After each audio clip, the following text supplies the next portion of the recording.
Jewelleries వారి Mukunda silks ఘన ప్రారంభం నవంబర్ 23న మన దిల్సుఖ్ నగర్ లో ప్రతి 3000 షాపింగ్ పై 3 గ్రాముల సిల్వర్ కాయిన్ ఉచితం. ఆఫర్ 23 నుంచి 30 వరకు మాత్రమే.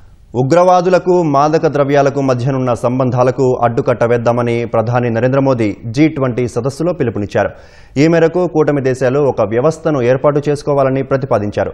జోహెన్నెస్బర్గ్లో జరుగుతున్న G20 శిఖరాగ్ర సదస్సులో పాల్గొన్న ప్రధాని అభివృద్ధి ప్రమాణాలను పునర్నిర్వచించేందుకు ఇది సరైన సమయమని, సమ్మిళిత సుస్థిర అభివృద్ధిపై దృష్టి కేంద్రీకరించాలని సూచించారు. దక్షిణాఫ్రికా జోహన్నెస్బర్గ్లో G20 దేశాల శిఖరాగ్ర సదస్సు శనివారం ప్రారంభమైంది.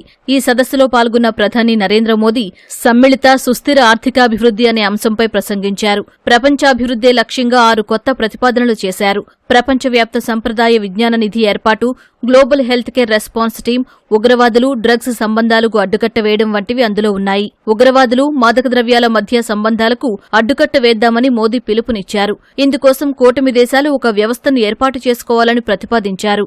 ఆరోగ్య రక్షణకు ప్రపంచవ్యాప్తంగా ప్రతిస్పందన బృందం ఏర్పాటు కావాలని ప్రధాని ఆకాంక్షించారు. అత్యవసర పరిస్థితిలో రంగంలోకి దిగేందుకు సన్నద్ధంగా ఉండాలన్నారు. పర్యావరణ సమతుల్యాన్ని పరిరక్షిస్తూ సాంస్కృతికంగా సమున్నతంగా ఉంటూ సామాజిక జీవనాన్ని మెరుగుపరిచేలా ప్రపంచవ్యాప్త సంప్రదాయ విజ్ఞాన నిధిని G20లో ఏర్పాటు చేయాల్సిన అవసరం ఉందని మోదీ నొక్కి చెప్పారు.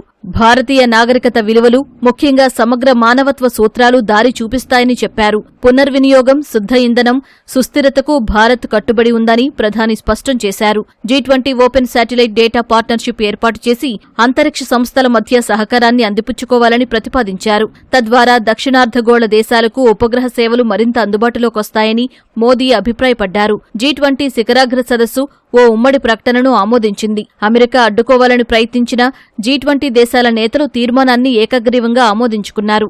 సంఘటితత్వం, సమానత్వం, సుస్థిరతలు సమ్మిళిత వృద్ధికి మూలస్తంభాలని తీర్మానం పేర్కొంది. ఇంధన భద్రత, వాతావరణ కార్యాచరణ, విపత్తులను ఎదుర్కొనే సన్నద్ధత వంటి వాటిని ప్రస్తావించింది.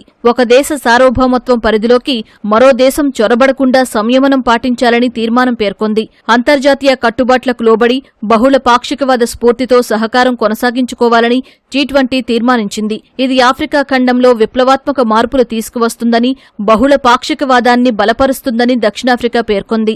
సాధారణంగా సదస్సు ముగింపు సమయంలో తీర్మానం చేస్తారు.